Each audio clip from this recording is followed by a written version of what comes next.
believe it's close enough to 9 o'clock. It is, today's Friday, January 31st, 2020, and I'm calling Hardin County Commissioners Court to order. Today we have, the sheriff will do our prayer for us, because we have got to elect. So if you please stand here and make statement of the pledges. Please bow with me. Lord God, we just come to you. We thank you for everything you've provided for us. We thank you for the wonderful day bestowed upon us, Lord. We just ask you to be with each and every one of the officials here today as they try to do the best thing for the county that we live in and that we serve, Lord. We just ask you to be with each and every one of them as they make their decisions, Lord. We just ask you to be with our military as they continue to serve this country that we live in, and ask you to be with all the first responders as they go throughout their days and their weeks to serve the community as well. All these things we ask in your name. To the flag of the United States of America, and to the republic for which it stands, one nation, under God, indivisible, with liberty and justice for all. I pledge flag. I pledge allegiance to thee, Texas, one state, under God, one and indivisible.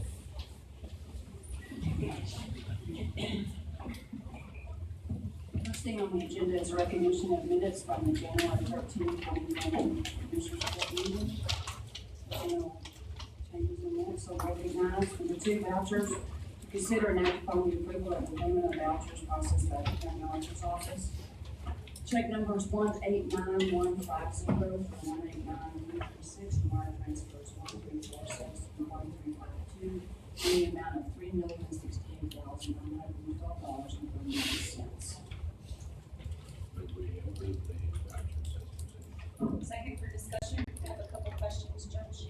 Carrie, page 7 of 33, check number 189230. Several keyboards, looks like docking stations, fire and rescue. 202, that fund, is that the county assistant district fund? That's the fund. Is that the additional laptops right after budget started? Is that what those are? Or for the equipment? Yes, it actually goes in the year is obsolete. Okay. Okay, all right, I thought that's what that line item was. The replacement. Okay, thank you. Check page number 10 of 33, 189254. Sheriff, it may be more of a question for you. It looks like detention center. We've got some dialysis. I'm assuming this is on an inmate. I don't know if that inmate is still in custody. Yes, we have been for about 3 months, and we're running every other week, or every other day. Okay. So far, how much does this cost the county? A lot. Other than a lot, I couldn't tell you. Any timeline of how long he'll still continue to be? You're asking the wrong person. Okay, I'll take that as a follow-up. It's not one that they want to bond out because of Sure. the crime. And I understand I that. can put that to you, but I don't know. It's beyond that opinion. Sure, okay, thank you. And then finally, page 14 of 33, check number 189292, More Electric. It looks like there's several items for under facilities maintenance, Santa Fe parking lot. It looks like some utilities being moved is what it looks like to me. I'm not sure what those line items are. Repairs or new repairs? Okay, thank you. Okay, I have a motion and a second on the table. Number 3, treasurer's report. To hear the monthly treasurer's report and quarterly investment report.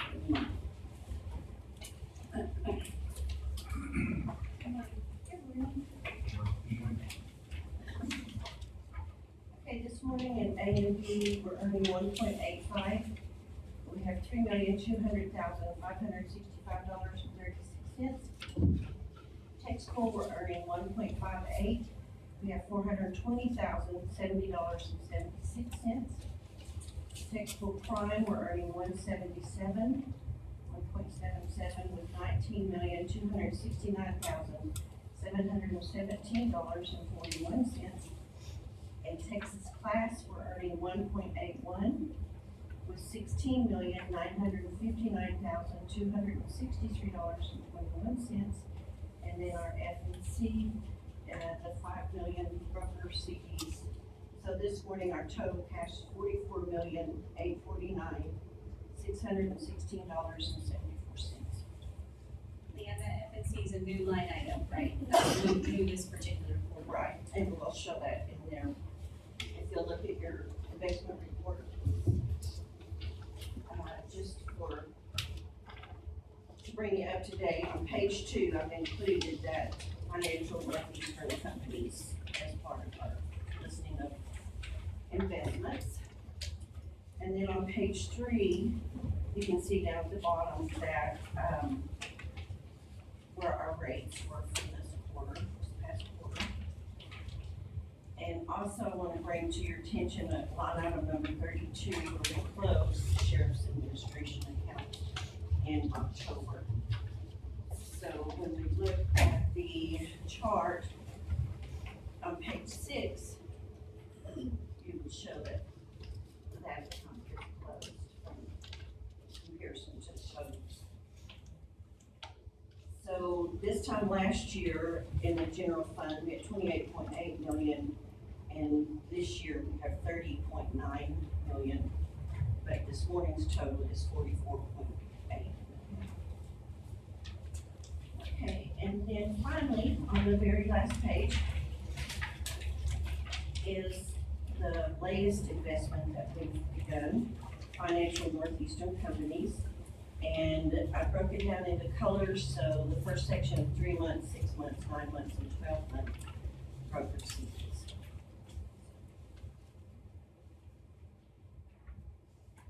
Just a question on your recap. Did I get in my notes correctly at AMB 1.85 and we have 3 million? And then, tax pool 1.77 and we have 19 million? Yes. Because we are moving money. Okay. And also, I've asked Sherry to give you an update of where our tax money, where we stand, and what's coming in and what's still out there. And, we just had payroll and the checks being paid, our bills.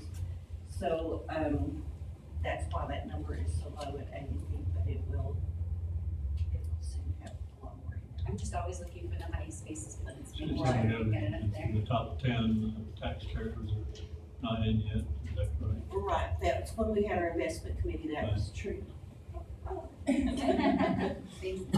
We still have 4 of the top 10 that's not in, but those could come in today in the mail.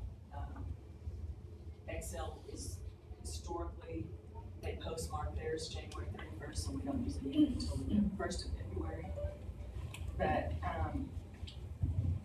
right now, we're sitting at 73.45% collection, and that was as of yesterday. So we're still right on track to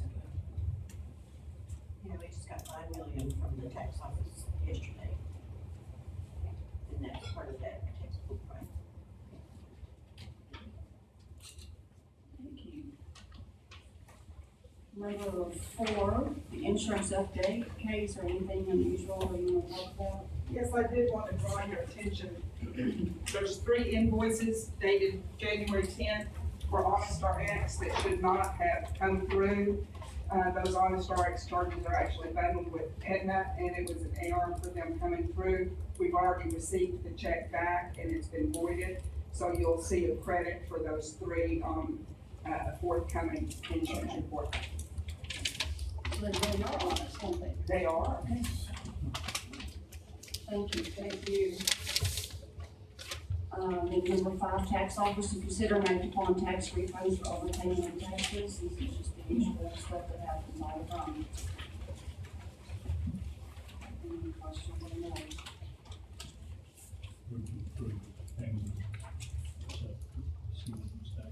Second. A motion and a second. All in favor, raise your hand.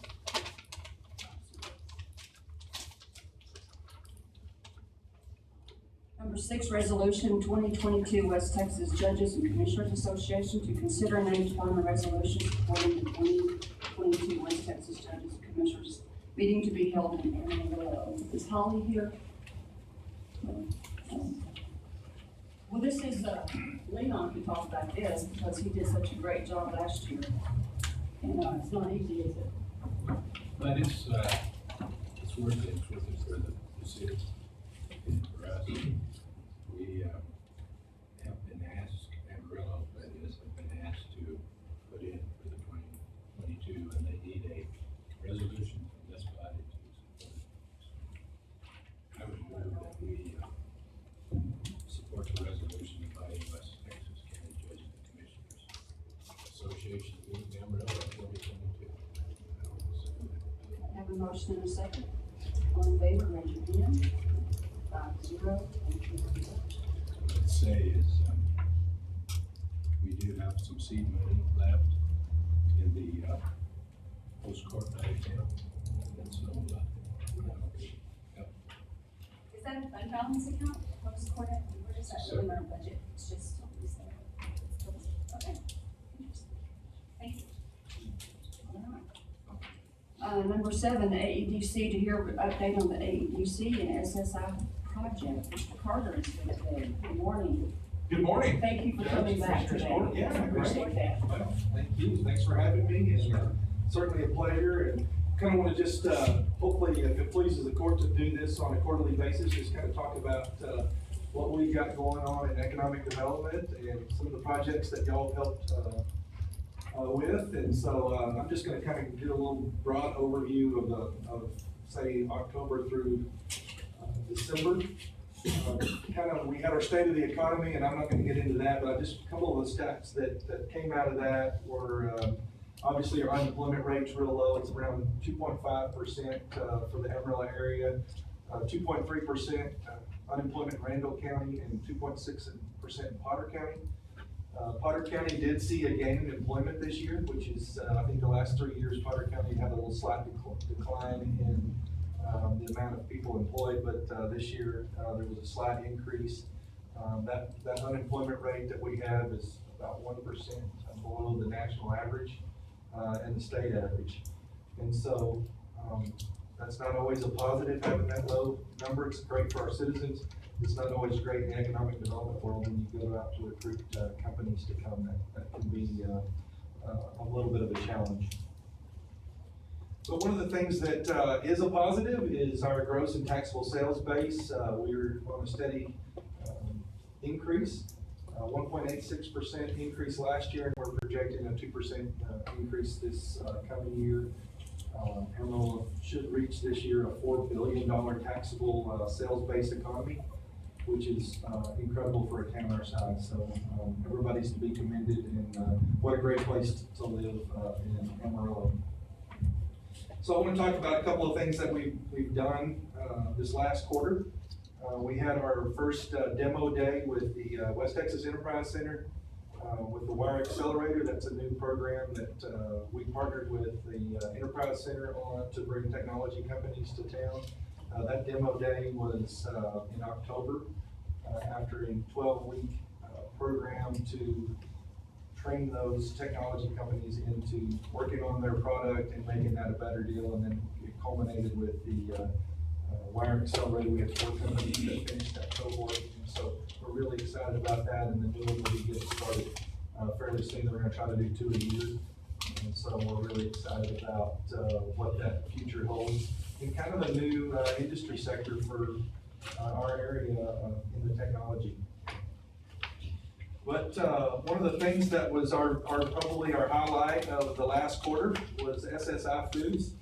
We came before the court in late October and had 4 partners on this project: Potter County, the city of Amarillo, Amarillo College, and the Groundwater District. All did approve a 100% tax abatement for SSI Foods. They were looking at 2 different states, Nevada and Idaho. About 2 days after the Amarillo College was the last piece to approve the tax abatement. SSI Foods did choose to come to Amarillo, and we're really excited about them coming. And they got started quickly because they want to be up and running by the end of the 3rd quarter of now this year. So they broke ground November 2nd. And so you can go out there. It's located on the corner of 24th and Folsom Road, on the eastern end of Centerport Business Park. And they are moving dirt like crazy. They poured the pad and they're doing a lot of work. And so we're really excited about SSI choosing Amarillo. And it's all because of the partners that we have in this community, and we all work together with those 4 entities. And we're really pleased to have that cooperative spirit in our community. And so that impact that they're gonna have, it'll be 150 jobs. They'll have an economic impact just in yearly impact of at least $27 million a year. And so we appreciate that. It's a little over $40 million capital expenditure on their part to get up and running. So I appreciate the opportunity to come this morning, and certainly would answer any questions about what we've got going on. And That one comment, the room can only stand one right tide. I love your time, by the way, Commissioner.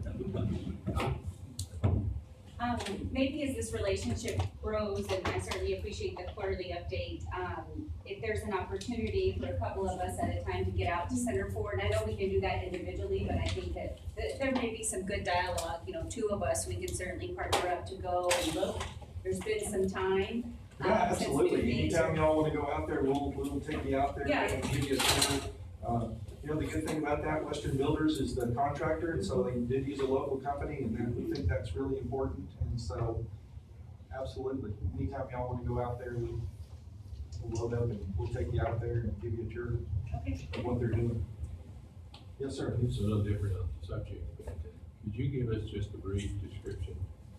I heard it the other day in a meeting, that the Take Root Amarillo. Yeah, absolutely. That's something that we rolled out with our State of the Economy, not last week, I think, or week before last. Now, Take Root in Amarillo is a website that is part of our general website. You can get there from a link. But what it is we're trying to, with that unemployment rate, we are trying to lure young professionals and just professionals back to Amarillo or to Amarillo. And so that Take Root website, there's a lot of neat content on there. There's some wonderfully done videos of local people talking about things that are going on in Amarillo. And I'll tell you, I was, one of the videos that we showed at the dinner the night before, I had not seen that video, and it talks about the different neighborhoods in Amarillo. And what a great job that is. And Sabrina Peck-Perez is our workforce person, and we have a dedicated workforce person just working on that. And she has done a tremendous job, relates well to the young people. She's young herself. And so we think that's an opportunity to try to grow that sector, where we, that's a struggle for every community, is to get some of your young professionals back. And so what that Take Root in Amarillo is, it's a job board of jobs on there that pay with the living wage, above the wage. They have to be at $45,000 a year, which is above the median income for Potter and Ramsey County. So, thank you for bringing that up, Commissioner. But we feel that that's gonna be a huge tool. If you're interested, if you have businesses out there and pay above that wage, you're eligible to go on there and post those jobs for free, and it's really easy to do that. And they're getting this, the word out about this Take Root in Amarillo throughout the country. So if HR or somebody wants to put a job posting on it, we can. Yes, sir. Anybody that's, like I said, really the only criteria is you have to be paying above the $45,000 a year salary. But we would love that. Sabrina's been out talking to every kind of group that we can to get them educated on this website. There's a Build Your Talent Toolbox session that is February 12th. I'm not sure what the time is. I know it's going to be in the EMB Skyline room. I can get that information to you, but that's for, they're bringing all the HR directors, HR personnel from the city in for that, to train them on how to use that. But it's very simple. Thank you. Thanks, Kevin. Hey, thank y'all. Thanks for what y'all do. Appreciate it. Thanks for coming back. Appreciate that. Number 8, Mr. Wendler is not here, so we'll just pass that till time he can be here. And number 9, we're gonna pass that till February, first meeting in February. Kelly, you shouldn't be here. Number 10, salary grievance committee to consider names overthrowing of 9 members and 9 alternates for the salary grievance committee for 2020. So funny. How many do you want to say? 9? Yes.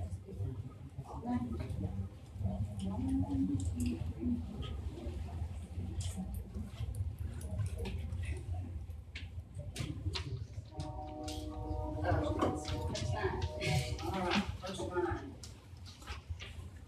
Aaron Arturo Reyes, R-E-Y-E-S, Reyes. Richard Combs. Samantha Olson.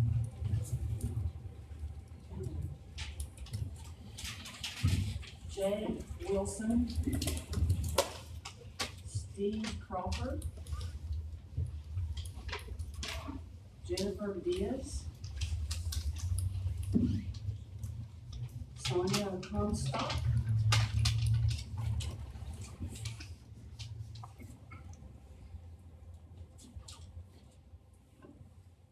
Ricky Huff.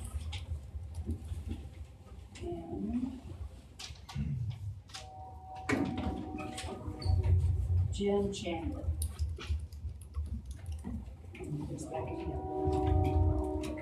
And the alternates are Cynthia Estrada.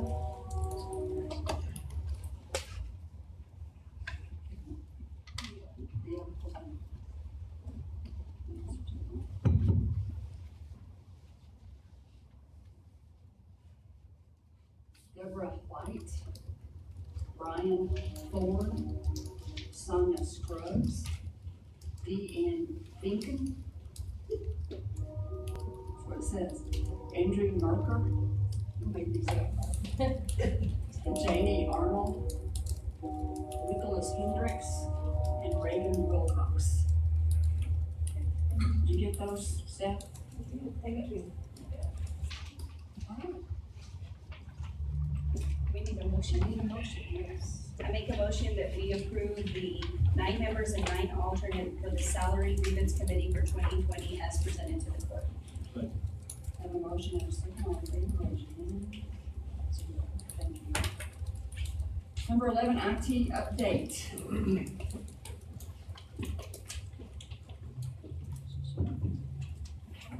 Morning. Morning, Judge, morning, Commissioners.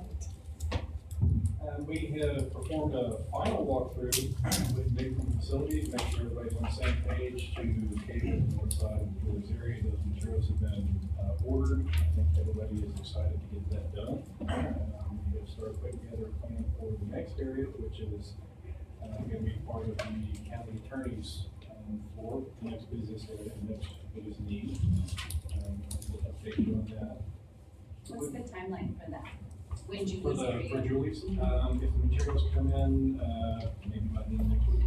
Interesting, okay.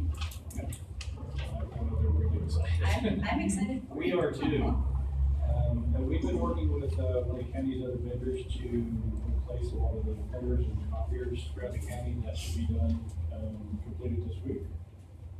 I've initiated talks with Spillman to interface Spillman and Odyssey.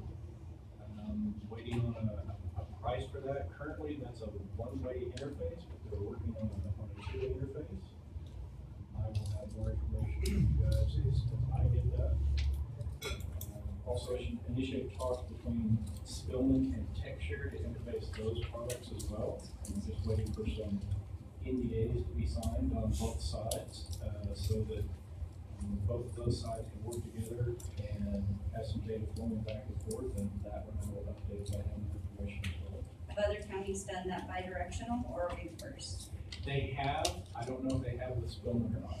Okay. TechShare has accomplished that for the transition. We do have a timeline now for the Odyssey SaaS migration. We were finally provided a project manager for that. And the timeline for completion is March 21st. So that's gonna be rolling along pretty quickly. And That's that some- means moving to the cloud. So that, just so the court is aware, you know, I know that that was an item when we were down, right, is a mitigation to move Odyssey in particular to the cloud versus on our servers. Yes, ma'am, and that'll be a big project, and that timeline is subject to change, but that's the timeframe that they've given us with the expected, anticipated completion date of March 21st. With that project, there's also the needs, to increase the county's bandwidth, so as that data, because it's in the cloud, the initial calculations with concurrent users of Odyssey, that could take us to a third of the county's bandwidth. So we've been in talks with the county's vendor internet provider to increase that considerably to accomplish this. We're just waiting back for a specific price. It's not that bad. So that's our internet, just for, you know, simplicity purposes, our internet, and that's AT&T is the vendor. And I think we have enough in our budget, so it shouldn't be anything, or we may have to do a small transfer in our existing budget. It shouldn't be anything that's shocking, but keep me honest here, it shouldn't be a look. And I know that look. I'm not sure where you want the funds raised. Okay. Okay, transfer funds, okay. Yeah, thank you. Thank you for the look too, for the pause. I know it well. We all do. We all know it. We've also been given a date, a guesstimate date by Spillman for the data conversion project. They've given us a date of finally of February 10th, but that is not a date of completion. That is a date, projected date when users, Potter County users will be able to log in and check the data for the data conversion. So this is just the next major step. We've been waiting on the development of their tools on their side, so that's what we're hoping for, is February 10th on that. The EX Rail, the server, that project is going really, really well. We hope to complete it by the end of this month. That's gonna roll over into February, but everything is good. We've done an upgrade on that again because there were issues. We're currently waiting for some materials we had to order for the LEC, things that were never done, in the area of cabling and fiber modules. We're just waiting for some more of that to come in. Move the rest of that infrastructure out there when it does, and have more updates for it. And we had a request to create a metrics dashboard for you guys, so you can get in and check the metrics, on your own, so you weren't waiting for us. And we've started working on that. We have some more tweaks to do, and I don't have an exact timeline, but I'm expecting that in February. So you'll just be able to log in anytime you want to check metrics. We've also added, to those metrics, trending lines, so that you have a better idea of what's going on now versus overall. Just keep in mind those metrics, you know, we don't have a lot of data so far to work with, so trending line is just gonna be more important than what Pat has time to.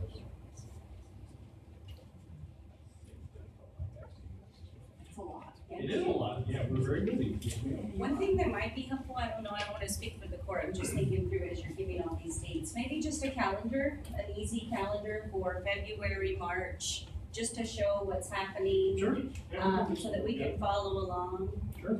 Cause I think it's important for us to at least know these things are happening, no big dates. Okay. Absolutely. We can do that. Thank you, David. Thank you. Number 12, county clerk to recognize the completion of the required 40 hours continuing education, 2019, prescribed in section 51.0605 Texas Government Code. Recognize number 13, district clerk to recognize completion of the required 20 hours continuing education for 2019, as prescribed in section 51.605. I'm sorry, 605, I can't do that. So recognize in number 14, tax assessor collector to recognize completion of 48.25 hours of continuing education for the period of January 1, 2019 through December 31st, 2019. Thank you all for doing what you're supposed to be doing. Item number 15, equipment purchase, human resources to consider and act upon the purchase of a badge status identity manager from Diamond Business Services, total amount $2,875, funds to come from equipment repair and maintenance. Our big badge maker broke. It's gone. It's gone. It's free, yes. So we need a new badge maker, so that we can make our new badges for employees. Sheriff? Just throwing this out there with the construction of the new building, we'll have a pass key, so this machine will be able to do that. So just throwing that out there. Proximity card. It will not, and I've talked to Carrie about it. We did talk about that, and we decided that it was better to move forward with the badge maker as it is right now. And Carrie spoke to the budget in the, new building. I visited with her about her, and he said we need to do whatever we need to do at this At this point. Okay. Everybody will have a badge in that new building, everyone. I would like to have a badge. You don't need no secret badge, but I think every employee needs one. And they come to the building, they just need one, so, you want to make that happen? So does that mean for us too, in this building, to even go into that building, we would have the same type of badge? I mean, we don't wear our badges right now. It was kind of the discussion that we had before was that once we started there, we were gonna start with that building and then all three of the buildings would be required to have a badge Yeah, to get through security. I think it's long overdue.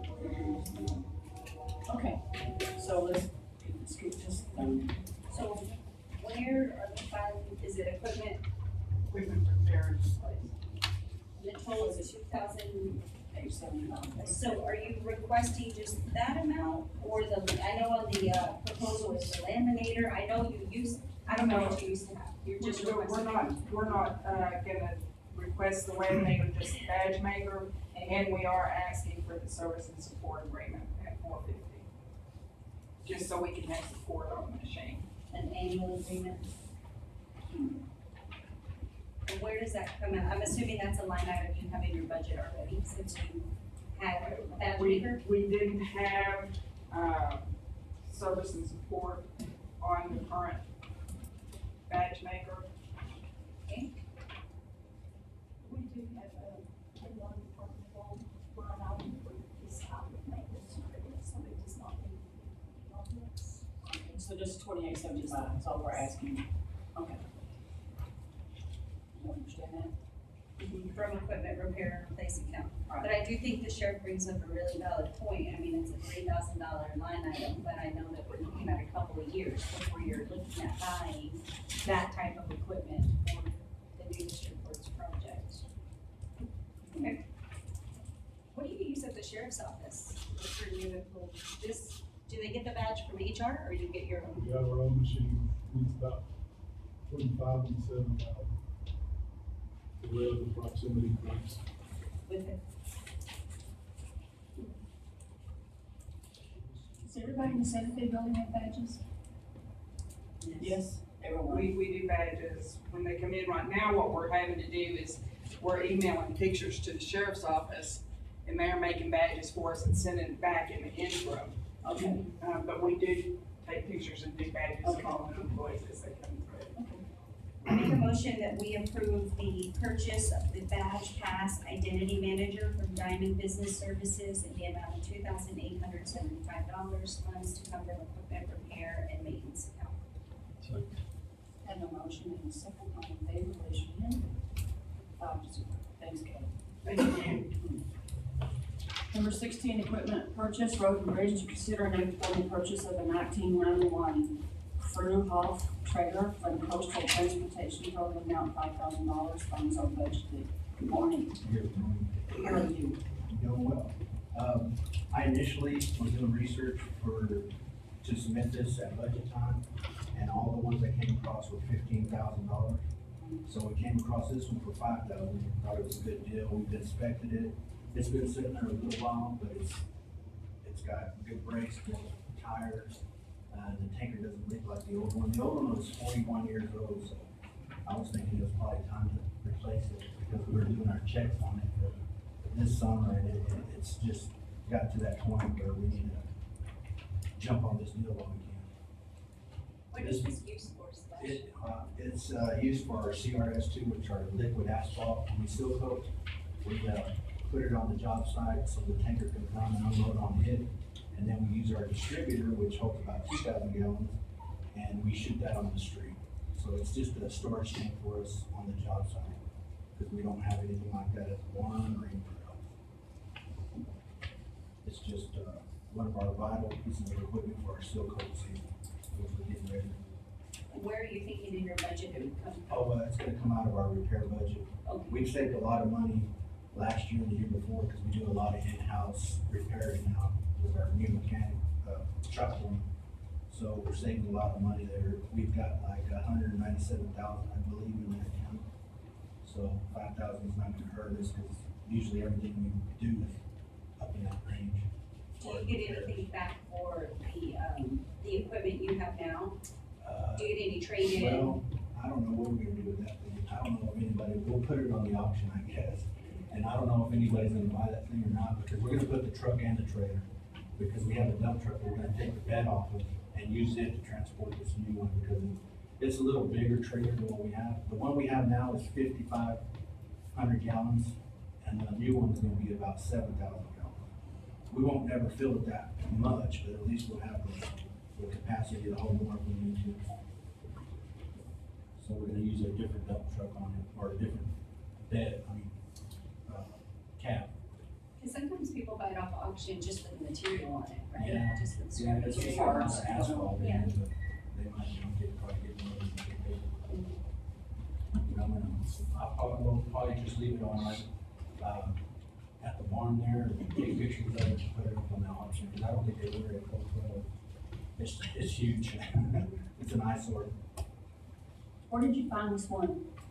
It is here in town. We've looked all over the place. Like I said, we're doing our research for budget. We've looked everywhere online, everywhere. The cheapest one we found was $15,000. This one's over on 24th and Mirror, that coastal transportation company there. And that's what we got a chance to go look at it and inspect it, make sure it was worth the 5,000. It's probably worth a lot more than that. But they cut us to do.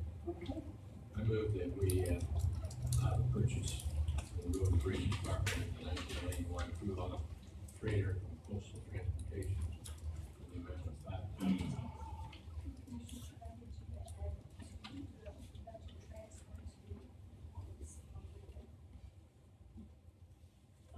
And purchased with the budget transfer from repairs into.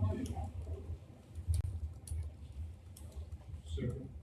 A motion and a second. All in favor, raise your hand. 5-0. Thank you. Number 17, family support systems, to discuss the contribution of various furniture and equipment to FSS. Remember the gentleman's name, the director. Jim Womack. Thank you. He came over to take a look at some, office space, and I said, would you be interested in looking at any furniture, because they have nothing. And he said, yes, so I brought him down to the sub-basement, and we took a look around, and I said, I need the commissioner's approval before I can give you anything, but, would you be wanting any of this stuff? He said, absolutely. So, that's what I'm asking. It's desks and some chairs and stuff like that. I see no reason why we can't do that. Yeah, I think just maybe once the dust settles to have a document of what, Absolutely. certainly to support their initiative, and I know AISD made a move this week, if I remember, or last week, where they'll be housed. So I'm sure they'll be. We offered them housing too. We did. Send them in. We just didn't have, we didn't have Have enough. there be any issue with donating this stuff? I think we can donate to Is that non-church. non? Yeah, we can donate, sure. Do we need a motion on this, or just, it just says to discuss? I think we probably, it would be nice to have a motion, Well, or do you want to wait? yeah, you could tentatively approve it, you probably need to have a list of what we're actually done. Okay. Okay, you wanna just bring that back with the list more? Yeah, well, Okay. I'll follow that up. Okay, Thank you. thank you. How soon do they need this stuff? Again. Seems like they used to. Why we saw. Well, but We can still get I'm just gonna be- we already have it. Yeah. They couldn't get it anytime they want, we can approve it later. Yeah. Okay, thanks, Chris.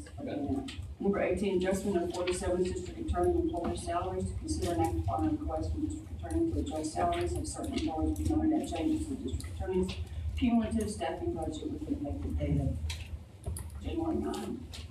It's probably not the date. I know I'm mostly confused, but. Good morning. Good morning. My request is not changed. I think we just, I believe that, so I used to say that, I don't care like that. Get into that, but I concur with your thoughts. So we continue to bring this up time again, and open the door for other departments to do the same thing. So you wanted to, I think you made a, proposal to limit or halt that and either down or moving forward to the budget. They want to revisit that. I just wanted to start this year, that no one gets to do this. As a matter of fact, I was looking at some figures here. Last year alone, the offices that don't do what Randall wants to do gave back almost $2 million to the fund balance. From their salary. From their salary line items that they did not use, almost $2 million. So, I'm just saying that if we continue on with like this, that's a pretty good deal with us. We need some money. And that's just my thought, and, I'm trying to stop this from bleeding us out, so, y'all's call. Maybe you brought up the issue, I guess, that we should consider. Did you look into that? We've talked that over thoroughly. Scott knows his where the institutional knowledge going back years and Yeah, we, back in 2008, Commissioner Perez had asked for an opinion on this issue.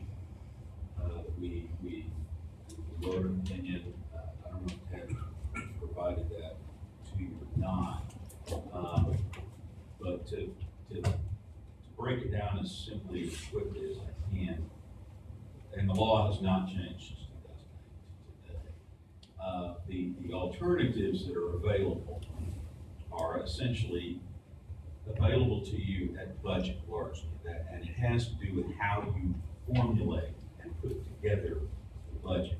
When the budget is formulated with each salary being its own line item in the budget, to move money around is a budget transfer that requires the approval of the Commissioners Court. On the other hand, when the money is allocated to a single line item for all salaries and benefits and all of that, as I understand currently largely we do, then it's not really a budget transfer. It's simply moving money around within the same item, which really does not require Commissioners Court approval, except you could implement a policy. If you continue with that model, you can implement a policy the department's under direct control of the Commissioners Court would have to come in and ask to move money around. But the case law and the AG opinions say that requiring an elected official to come in and ask to use money that has been placed at their disposal by the Commissioners Court is essentially usurpation of their ability to allocate the resources placed at their disposal. So if you're going to change it, effectively the way to do it is to make the budget a line item by line item addressing of each salary. That creates a lot of work, but that, again, that's a policy question. of a lot of work, Scott, just to think through this, and Carrie, I'm gonna lean on you a little bit, that just is, just in terms of. Yeah, I said it's a lot of work. Just present. Really what it will do, I mean, we have most of that information is already available, but Carrie maintains an accounting record. Yeah. That reflects that. What it will do is take the budget, file budget from about 200 pages to probably about 400, Sure, 450. it's just presented different, which a lot of counties do. Sure. It's not. Well, a lot of counties do it the way we currently do it, a lot of counties do it the way we've talked about. That's a county by county policy decision. And on the flip side of that, it could be perceived as selectively rewarding specific employees within the department of the monies that you have on hand. And that may seem somewhat unfair to other employees if it's not done specifically.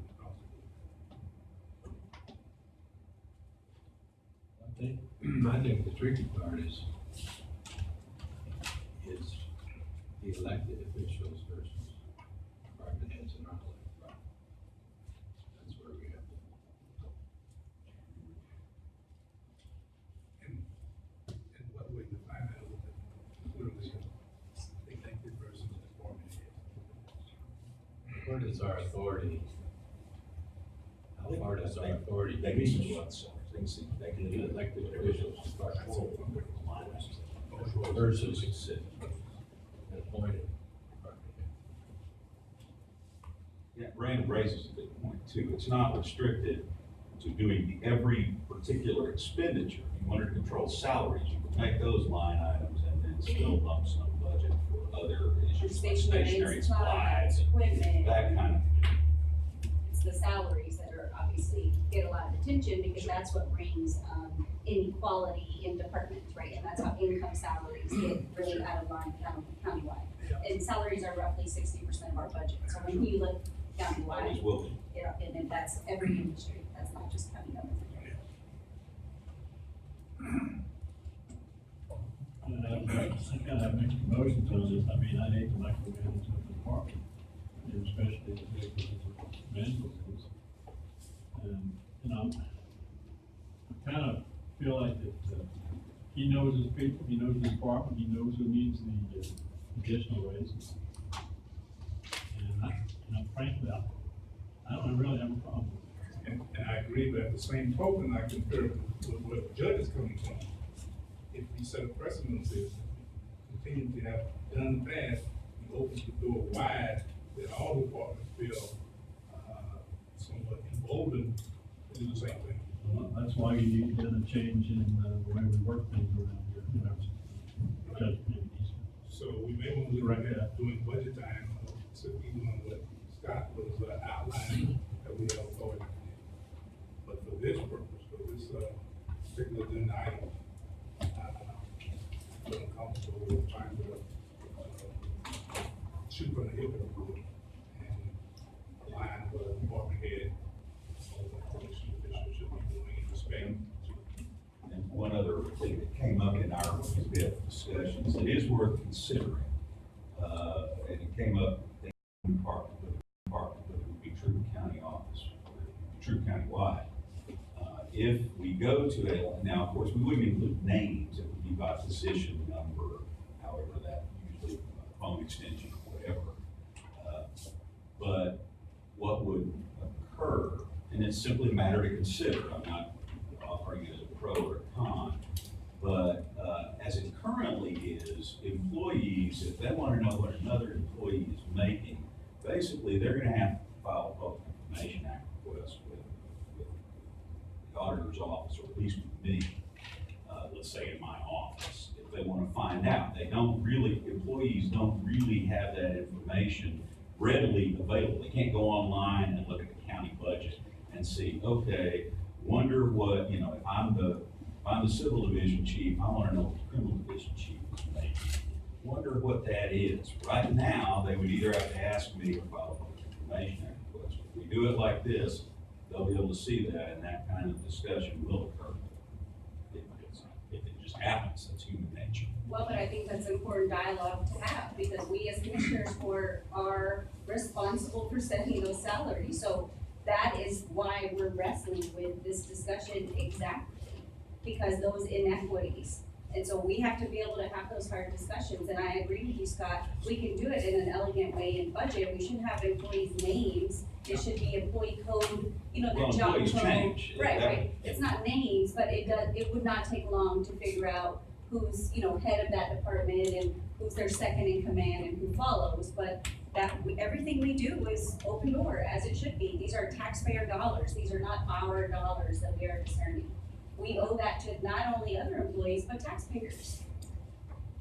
And we should be able to speak to that at the drop of a hat. So if a taxpayer were to stop and say, Judge or Commissioner Kelly, how come you got one department that makes this and how come you have one department that makes this?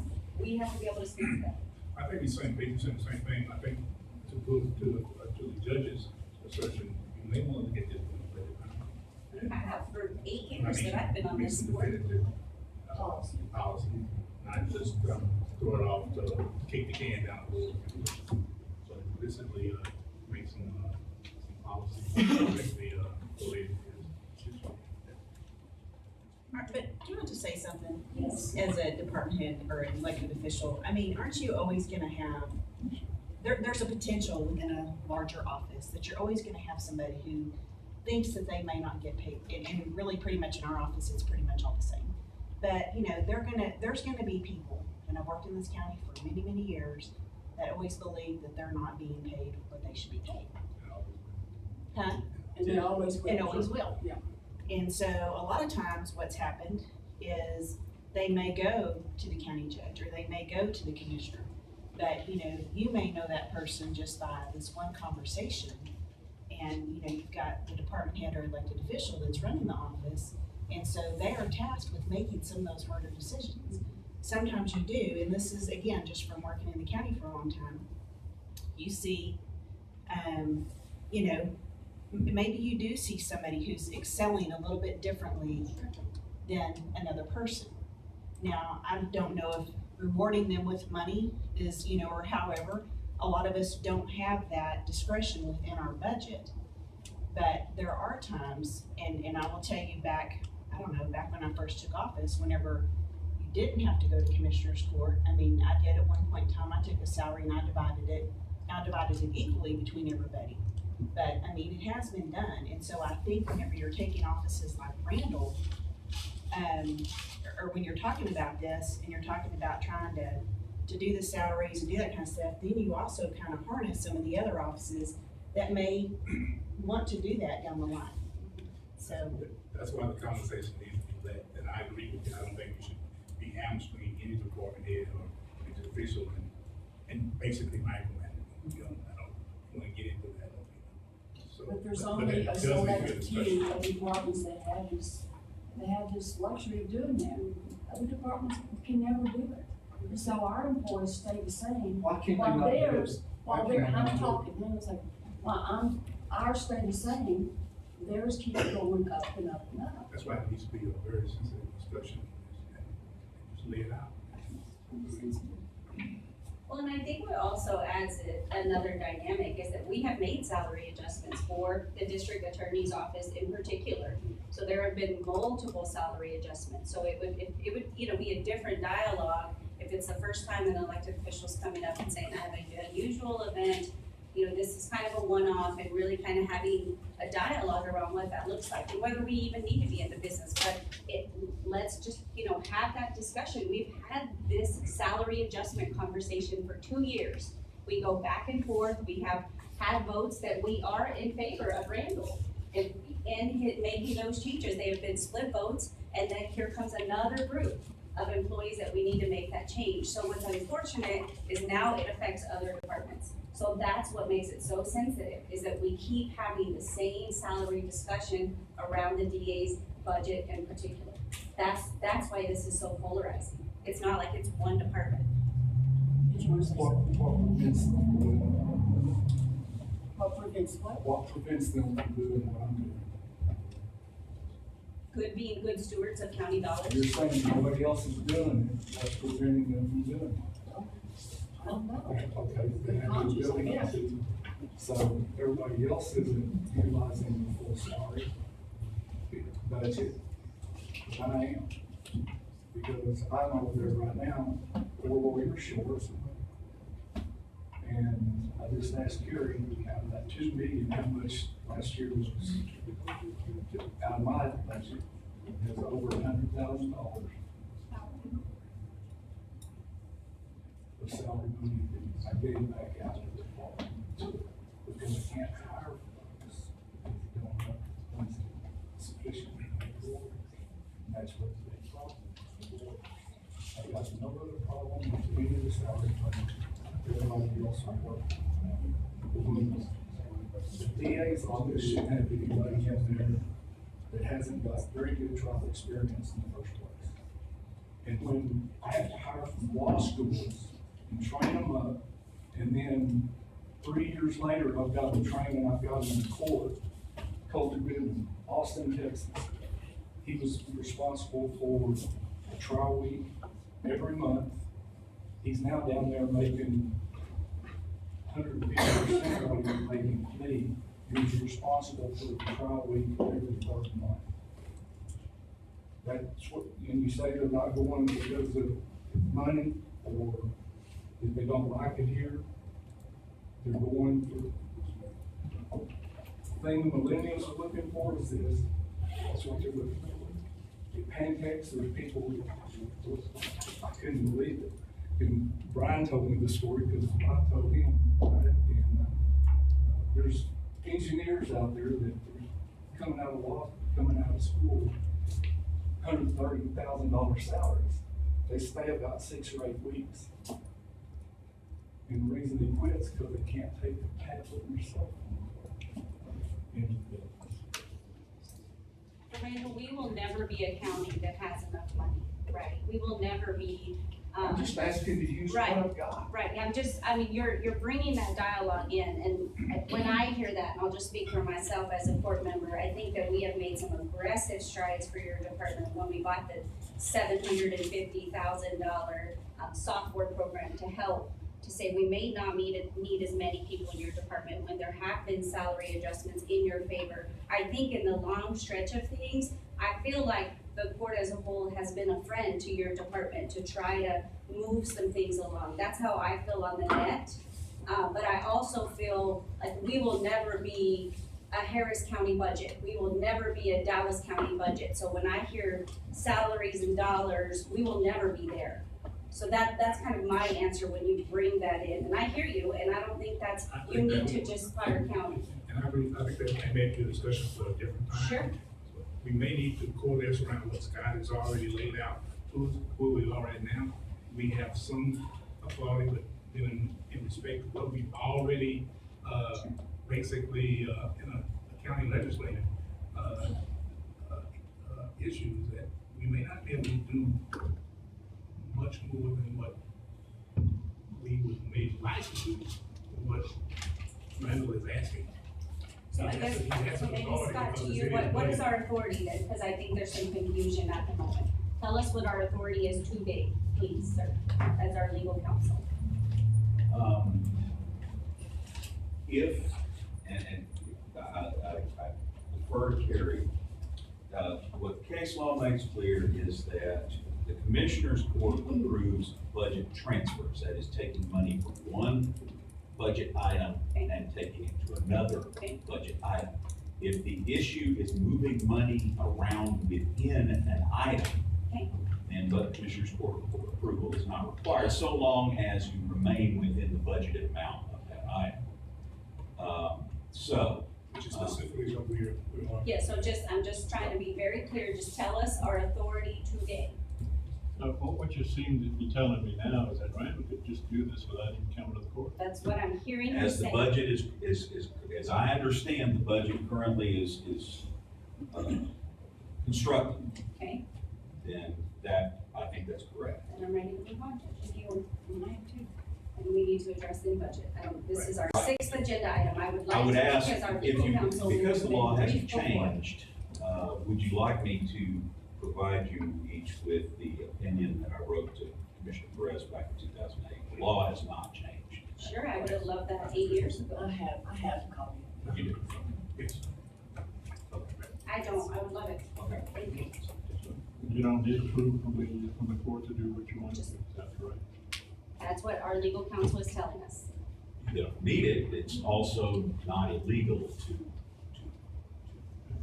vote on it, although, again, I think it would be potentially a relatively meaningless gesture. Yeah, if it's not required, why would we entertain a motion? That seems like a conflict of activity from a governance perspective, in my mind. Wait, somewhere in the past, when we were having this discussion, y'all asked to be kept informed Yes. about what we're doing. We were told a different That's- policy direction. That's what That's I'm correct. trying to do. That's correct, you're right, And Randy. I'm not spending any more money than I'm going to be having my salary line. And we need to address during budget our direction this year. But for now, you have the discretion to move forward with it. And revenue tax will be the driver of it, so welcome to the new tax laws. Okay, Thank thank you.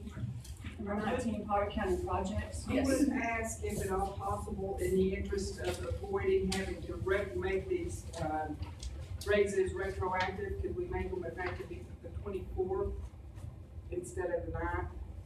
But I ask that you work that out outside of court because he needs to do that at his own discretion. It has nothing to do with the court at the moment. We have no discretion over that. That's the own elected officials' purview. I have nothing to do with that. Thank you. Thank you, Scott. Okay, number 19, Potter County projects. Nicholas is not here today. He told me to tell, just to relay to y'all that, everything's going really well with the district court's building, and I think, HOK would like to visit with y'all if you want to, two at a time. If you want to, but they're gonna charge us. They're gonna make us pay for that, or they can give you the thing and do the.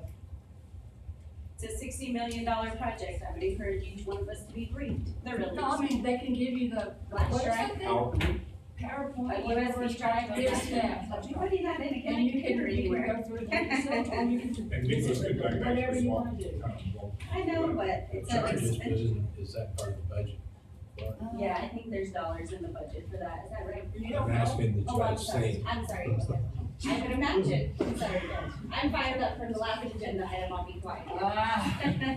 So it is. Anyway, they would be glad to come talk to you. So And I think you're gonna be very you're happy. gonna close that parking lot too, right? We are really soon. Today's the last day. May I ask a question? When is it? Today's the last day, from what I read on the email, that's what, so Monday it'll be closed. Monday. Oh, Yes, Monday. Monday. Monday. The ballers will come down. I have a question for you guys. Yes, I'm ready. Because they may charge us, they will charge us. Do you want to coordinate a couple of days so that we can at least try to visit with them? They're not coming down 5 days to try to. meet Oh, with us. absolutely not. They need to speak with y'all three, because we're on the committee. Okay. So, two at a time. Okay. And one at a time.